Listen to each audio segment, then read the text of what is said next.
In this video, I'm going to react to why America's enemies fear the Abrams M1 super tank.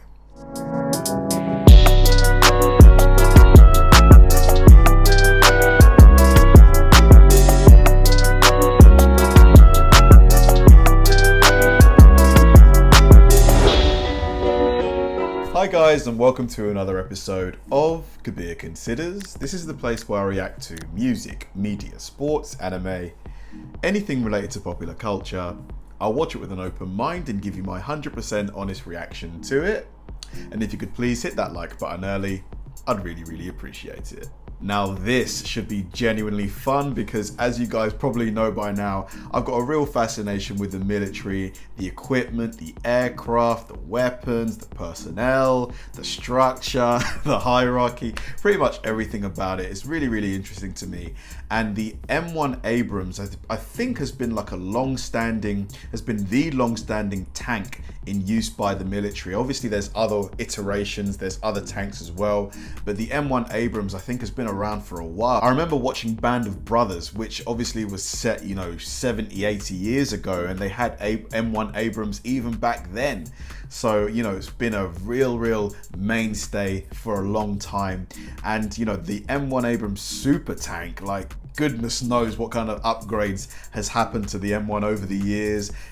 So this video is going to really show what it's capable of now, what kind of performance, the speed, the armory, yeah, it's going to be a really fascinating one. So let's go. This is going to be me reacting to the reason why America's enemies fear the M1 Abrams super tank.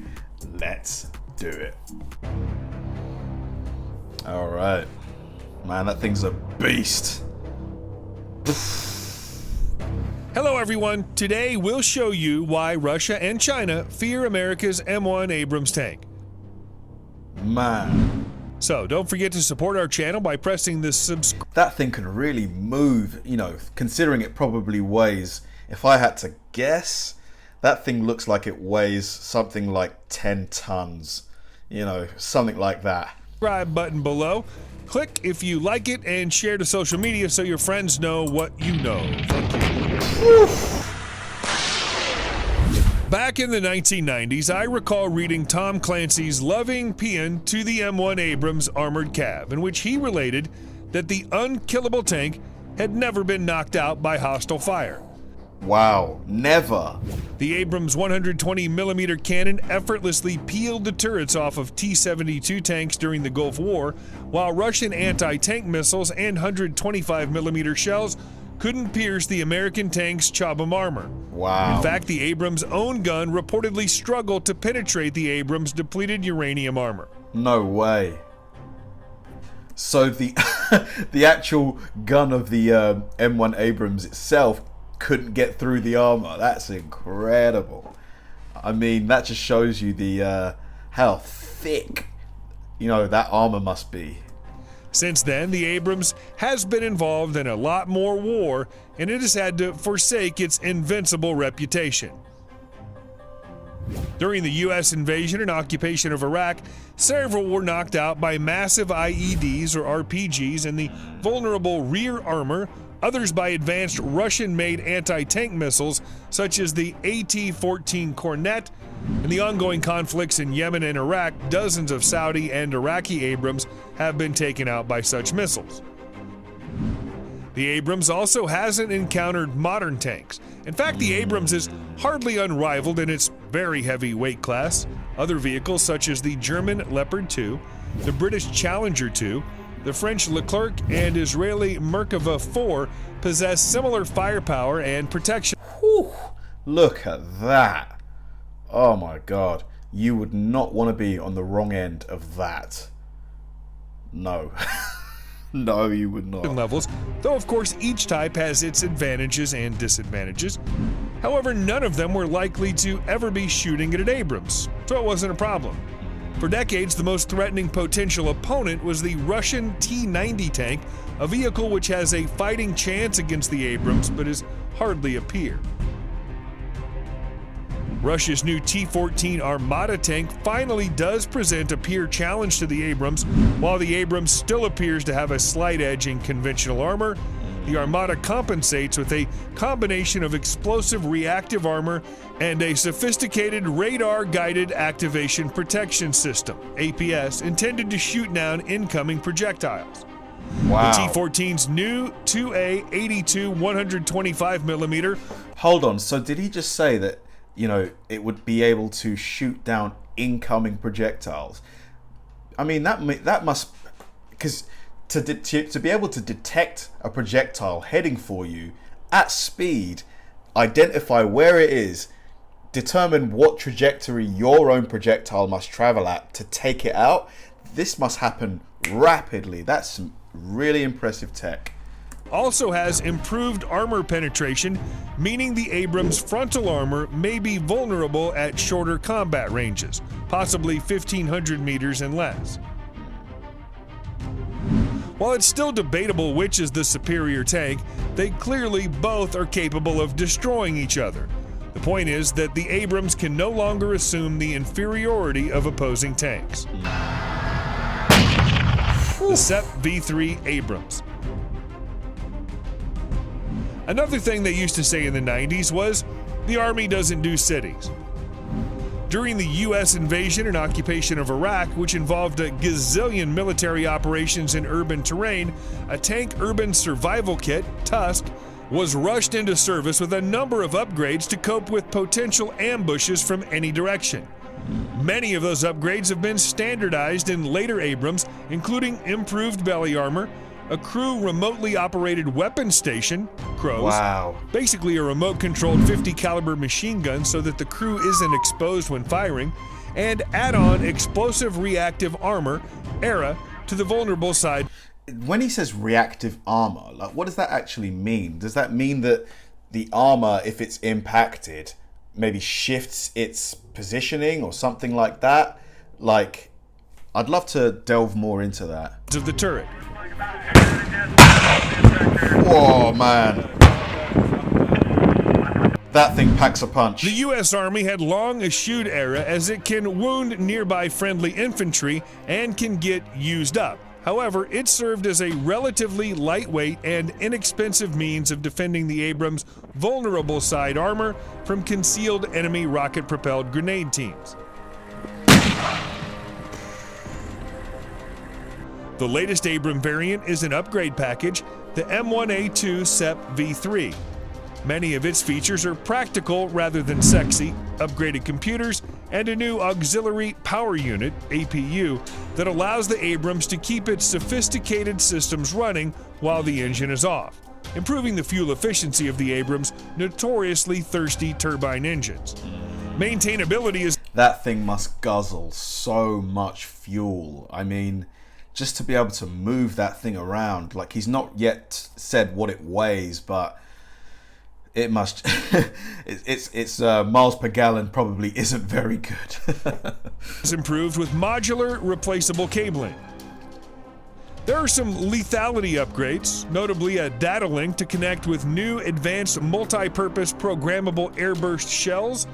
These will allow the Abrams main gun to shoot high explosive shells that detonate directly above enemy troops in cover, an ability hoped to counter to enemy anti-tank missile teams.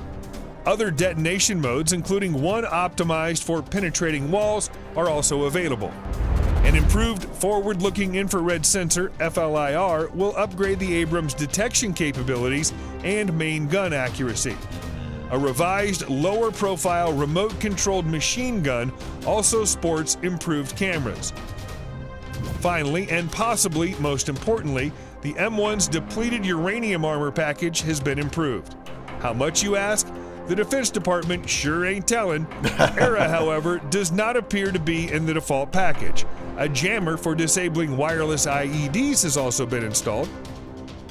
Critical add-ons, new ammunition, and active protection. When he says depleted uranium, so I imagine that uranium is no longer radioactive. Is uranium quite a... because I think uranium's quite a dense metal. Is uranium like one of... is it stronger than... is depleted uranium stronger than, say, titanium? Because I know titanium is very, very durable. It's got an extremely high melting point. So basically my question is depleted uranium one of the strongest metals in existence? A number of the most important upgrades to the Abrams capability may come independently from the SEP V3 upgrade package.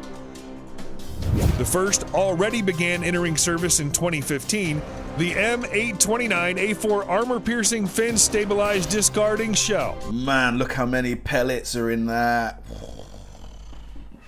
Oh my god. Just the spray of that, just everywhere. The latest ammunition type for the Abrams 120mm M256 cannon. The M829A4 has a segmented depleted uranium penetrator and has been specially designed to defeat the relic explosive reactive armor on the latest Russian tanks, including the T-14 Armata. Future improvements to the Abrams firepower are likely to come by improving the capabilities of munitions, as they're easier to upgrade and replace than the main guns. Another innovation, active protection systems, APS, have the potential to revolutionize tank defenses.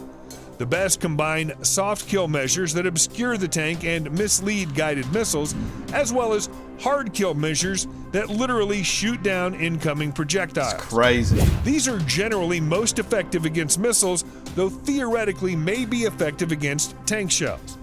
The M829A4 shell is supposedly designed to overcome them. It's really impressive technology. The Israeli honestly. Trophy APS has a proven record shooting down deadly anti-tank missiles in recent conflicts. Wow. The United States military has attempted to develop its own indigenous system, but recently the Army and Marines began testing Trophy on M1A2 tanks. Trophy can basically be purchased off the shelf and installed relatively quickly. So if the Defense Department decides that Abrams needs the capability, it could pursue the upgrade relatively quickly.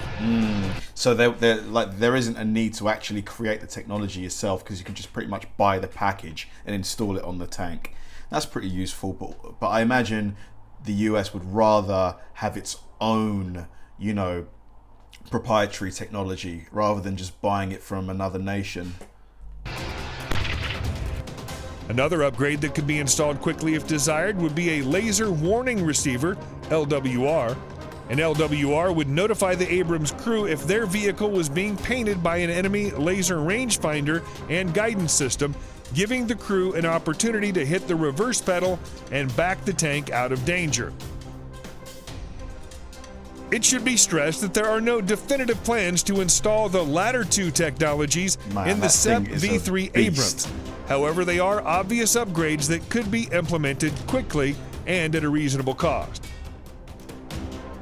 The future.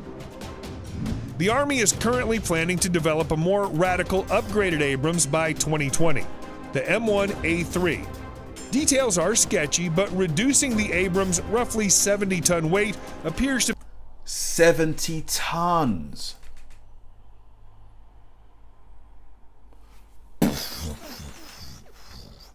Hold on a minute. I thought it weighed 10 tons. 70 tons. I'm actually in shock. That is massive. To be one of the priorities. Certainly, weight has limited the ability to deploy the Abrams around the world and restricted which bridges it can cross. Features specifically mentioned include a lighter weight gun, replacing the wiring with fiber optic cables to shave off 2 tons of weight, improved suspension, and adding a laser warning receiver. Other improvements are doubtlessly being considered, but specifics are lacking for now. 70 tons.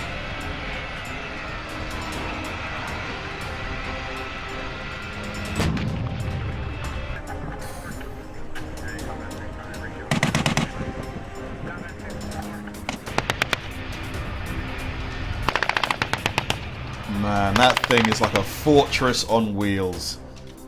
Man, I'm still in shock at how off I was in my estimate of the weight of the thing. I thought it was 10 tons. 70 tons. But then it makes perfect sense because, if you look at a typical SUV, those things probably weigh about maybe about 3 tons maybe. So to think that an M1 Abrams is going to only be 3 times the weight of a typical SUV, to be honest, I feel a bit silly in terms of my estimate. Man, that thing is an absolute beast. Just, I can't imagine how thick the armor must be, you know, to be able to, because the guy said it was pretty much unbeatable, unkillable, you know, so the armor must be so thick. And yeah, just impressed by it. And it looked pretty maneuverable for something that weighs that much, you know. My car only weighs like, what, maybe 1.5 tons? So this thing weighs 50 times that. And it still looked like it was capable of going up to maybe 25, 30 miles an hour. You know, maybe even 40 miles an hour, which is really impressive for a thing that big. Just an absolute beast. Thanks for watching, guys. If you enjoyed this video, please like, subscribe, turn on bell notifications, and keep throwing the recommendations my way. I know I say it all the time, but they genuinely help me out, because if I know you enjoyed watching something, I'll definitely enjoy reacting to it. So like, subscribe, turn on bell notifications, keep throwing the recommendations, and I'll catch you in the next one.